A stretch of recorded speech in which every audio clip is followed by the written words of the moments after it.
Hey everyone, welcome to MadAx 2020.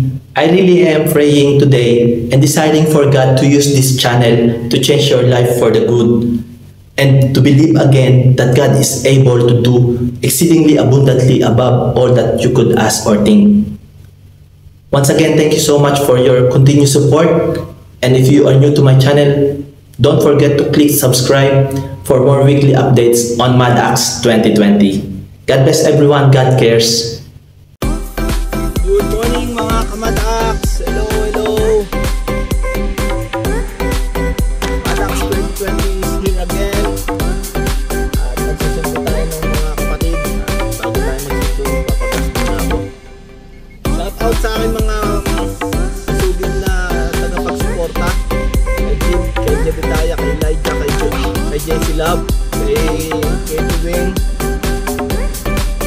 Sa mga kakilala kay Sir Frex, kay Sir Loy, kay Blessed Freda, sa inyong lahat dyan. And if, once again, if you are new to my channel, please like and subscribe. And I really appreciate for what you do in my house. Yes, let's go! I'm so excited today mga kamadax, because I know God will do something today different that I never experienced before. Kaya ako excited sa presensya ng Panginoon. I know, and I can feel in my heart. Hallelujah. So, I encourage you guys, I hope na magkaroon din kayo ng time, find nearest church near you. And I believe na you will be blessed when you came in and blessed when you go out. So mamaya po yan dito sa amin 9 o'clock in the morning, but right now magsusundo muna ako ng mga kapatid. So samahan po ninyo ako. Let's go! Yes, so magas na tayo mga kamadax. Pagpagas na tayo ngayon kay Kuya Josh. Kuya Reyna.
Guys, malapit na tayo kay Kuya Reyna. Praise God.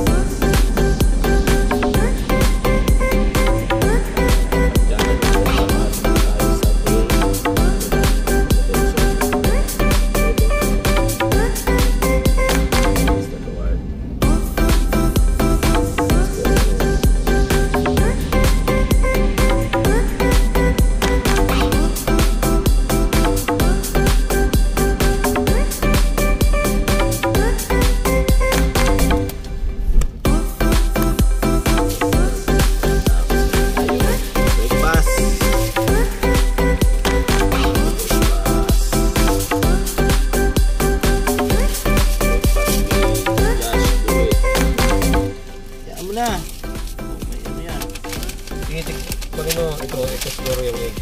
Sige, tikman mo muna yan. Ito mo. Parang shawarma rin ang style. Pati yung pinanggawa nila parang shawarma din.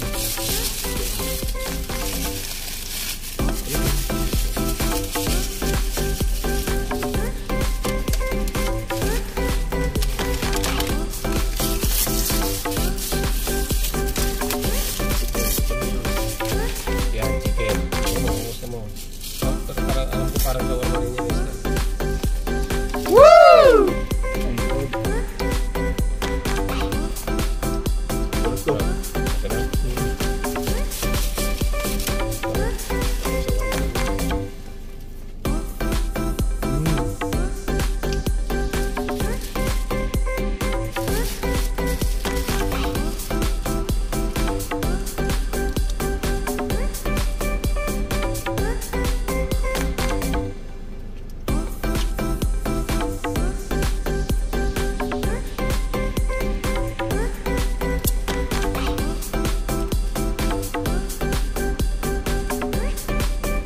A few moments later. Bahay sa rock. Lagi po tayong manalangin sa ating Panginoon. Wag po tayong matitinag sa anumang problemang pagdadaanan natin. Sabi din po siya sa 1 Corinthians, sabi po dito, "Now I am glad I sent it, not because it hurt you, but because the pain caused you to repent and change your ways. It was the kind of sorrow God want His people to have, so you were not harmed by us in any way."